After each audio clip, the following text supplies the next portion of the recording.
Bharat news में आपका स्वागत है। कन्नौज से सीधी तस्वीरें देख पा रहे हैं आप। बहुजन समाज पार्टी की सुप्रीमो बहन मायावती जी की चुनावी जनसभा की शुरुआत यहां से होने वाली है। आज बीएसपी अध्यक्ष मायावती जी कन्नौज के दौरे पर है। यहां पर थोड़ी देर बाद इस मंच से बहुजन समाज पार्टी की सुप्रीमो मायावती जी के द्वारा जनता को जन संबोधित है वो किया जाएगा। एक तरीके से आज अपने प्रत्याशी इमरान के समर्थन में यहाँ पर चुनावी जनसभा को संबोधित करेगी उत्तर प्रदेश की पूर्व मुख्यमंत्री बहुजन समाज पार्टी की राष्ट्रीय अध्यक्ष बहन मायावती जी। उत्तर प्रदेश के पूर्व मुख्यमंत्री बहुजन समाज पार्टी की राष्ट्रीय अध्यक्ष मायावती जी आज कन्नौज के दौरे पर है। कन्नौज के अंदर अपने समर्थकों को संबोधित करेगी, अपने प्रत्याशी इमरान के समर्थन के अंदर वोट मांगेगी। में इकट्ठा हुए पार्टी के सभी छोटे बड़े पदाधिकारी एवं कार्यकर्तागण, आज आप लोग देश में व यहाँ आपके उत्तर प्रदेश स्टेट में भी लोकसभा के लिए हो रहे आम चुनाव में अपनी पार्टी के उम्मीदवारों के समर्थन में मुझे सुनने के लिए यहाँ इकट्ठा हुए हैं, तो उसके लिए मैं आप सभी लोगों का हार्दिक दिल से आभार प्रकट करती हूँ। वैसे आप लोगों को ये विदित है कि हमारी पार्टी कांग्रेस, बीजेपी व अन्य किसी भी विरोधी पार्टी तथा गठबंधन आदि के साथ मिलकर नहीं, बल्कि अकेले ही अपनी पार्टी के बलबूते पर ही पूरी तैयारी व दमदारी के साथ ये चुनाव लड़ रही है। इसके साथ ही हमने टिकट बंटवारे के मामले में भी सर्व समाज के लोगों को उचित भागीदारी दी है, जिनको कामयाब बनाने के लिए अपनी पार्टी के लोग, लेकिन दूसरी पार्टियों की तरह बड़े बड़े पूंजीपतियों धन्ना सेठों से बॉन्ड आदि के जरिए पैसा नहीं लेती है, जो अब ये मामला माननीय पूरे देश में सर्व समाज में से खासकर गरीबों, दलितों, आदिवासियों, पिछड़े वर्गों, मुस्लिम एवं अन्य धार्मिक अल्पसंख्यक समाज के लोगों का भी पूर्ण रूप से विकास व उत्थान आदि नहीं हो सका है। और इस संदर्भ में वैसे आप लोगों को ये मालूम है कि पूरे देश में यहाँ दलितों, आदिवासियों तो मेरे चुनावी दौरे पर भी आप लोगों को मदद के तौर पर देना चाहिए। तो इसलिए कहने का तात्पर्य ये है कि हमारी पार्टी अपने कार्यकर्ताओं से विभिन्न रूपों में मेंबरशिप के जरिए, जन्मदिन के मौके पर तो जन्मदिन के जरिए तो थोड़ा एक भी रुपया किसी भी बड़े पूंजीपति या धन्ना सेठ आदि से नहीं लिया।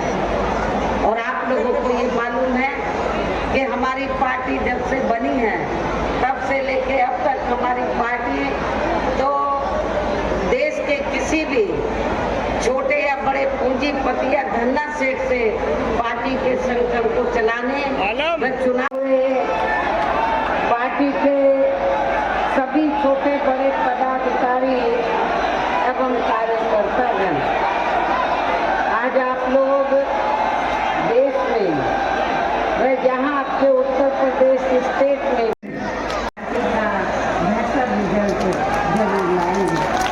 इसके लिए हमने आप लोगों का ध्यान को जरूरी बात यहाँ इकट्ठा हुए हैं, तो उसके लिए मैं आप सभी लोगों का हार्दिक दिल से आभार प्रकट करती हूँ। वैसे आप लोगों को ये विदित है कि हमारी पार्टी कांग्रेस, बीजेपी लोकप्रिय मुख्यमंत्री जी इटावा से श्रीमती, अब मैं बिना विलंब किए हुए आपके बीच में सर्व समाज के मान सम्मान स्वाभिमान की प्रतीक बहुजन समाज पार्टी के राष्ट्रीय साहब तीनों प्रत्याशी हमारे साथ में खड़े हो जाए।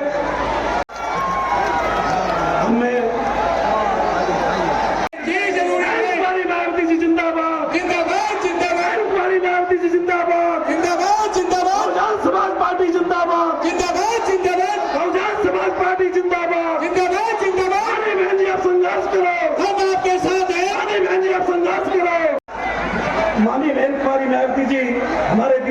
हार चुकी हैं। ये केवल दूर हो सकती है, जिसकी तरफ हमारी पार्टी की बनी सरकार विशेष ध्यान देगी।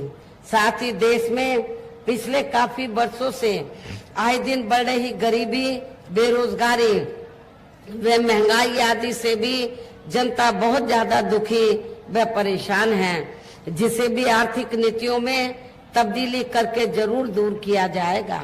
खासकर हिंदुत्व की आड़ में पिछले कुछ वर्षों से विशेषकर मुस्लिम समाज के लोगों का द्वेष की भावना से जो उनका काफी ज्यादा शोषण व उत्पीड़न आदि किया जा रहा है, तो इसे भी जरूर रोका जाएगा। और ये सब हमने अपने यूपी की रही सरकार में करके भी दिखाया है।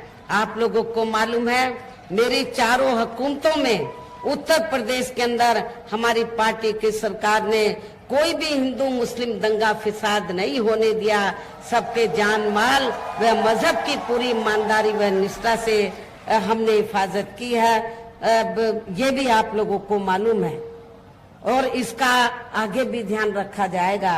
इसके अलावा हमने यूपी में सब समाज में से गरीब एवं बेरोजगार लोगों को बेरोजगारी भत्ता आदि न देकर उन्हें बड़ी तादाद में रोटी रोजी के साधन भी उपलब्ध कराए हैं।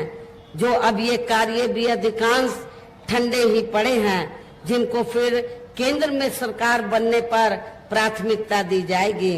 कहने का तात्पर्य ये है कि देश में इस समय हो रहे लोकसभा चुनाव में विरोधी पार्टियों के जारी किए गए इनके हवाई व प्रलोभन भरे चुनावी घोषणा पत्रों आदि के बहकावे में अब यहाँ खासकर देश के अति गरीबों, मजदूरों, बेरोजगारों एवं अन्य मेहनतकश लोगों को बिल्कुल भी नहीं आना है।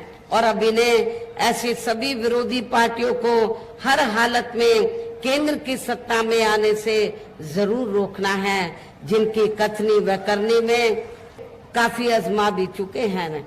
ऐसे में अब मेरा यही कहना है कि आप लोगों को अपने खुद के वे अपने प्रदेश, क्षेत्र एवं देश के भी हित में अपने वोटों को यहाँ कांग्रेस, बीजेपी व अन्य विरोधी पार्टियों को न देकर केवल अपनी एकमात्र हितैषी पार्टी बहुजन समाज पार्टी को ही देना है। जो ये पार्टी उत्तर प्रदेश की तरह ही केंद्र में भी अपनी पार्टी की सरकार बनने पर फिर पूरे देश में यहाँ अपनी पार्टी की सर्वजन हिताय व सर्वजन सुखाय की नीतियों पर आधारित ही सरकार चलाएगी। इसके साथ साथ केंद्र से जुड़े आपके क्षेत्र की जो भी यहाँ स्थानीय समस्याएं होंगी तो उन्हें भी फिर दूर करने का हर संभव पूरा प्रयास किया जाएगा। वैसे आप लोगों को ये मालूम है, चाहे आपका फर्रुखाबाद जिला है या कन्नौज है या इटावा है या औरैया जिला है, जब मेरे नेतृत्व में सरकार बनी है तो हमने इन चारों जिलों के विकास व उत्थान का विशेष ध्यान रखा है। काफी हमने डेवलपमेंट के कार्य इधर करके दिखाए हैं। साथ ही यहाँ गरीबों, मजदूरों, बेरोजगारों, कर्मचारियों, किसानों, छोटे व्यापारियों एवं अन्य मेहनतकश लोगों के हितों का भी विशेष ध्यान रखा जाएगा। सर्व समाज में से खासकर दलितों, आदिवासियों, पिछड़े वर्गों, मुस्लिम व अन्य धार्मिक अल्पसंख्यक समाज के लोगों के साथ साथ सर्व समाज में से जो गरीब लोग हैं, बेरोजगार लोग हैं, उनके हितों का, उनके विकास व उत्थान के साथ साथ हर स्तर पर इनकी सुरक्षा आदि के लिए भी सख्त कदम उठाए जाएंगे। और तभी फिर यहाँ वास्तव में अपने देश के महान संतों, गुरुओं व महापुरुषों में भी विशेषकर महात्मा ज्योतिराव फूले, श्री छत्रपति शाहू जी महाराज, श्री नारायण गुरु, बाबा साहब डॉक्टर भीमराव अम्बेडकर एवं मान्यवर श्री कांशीराम जी आदि का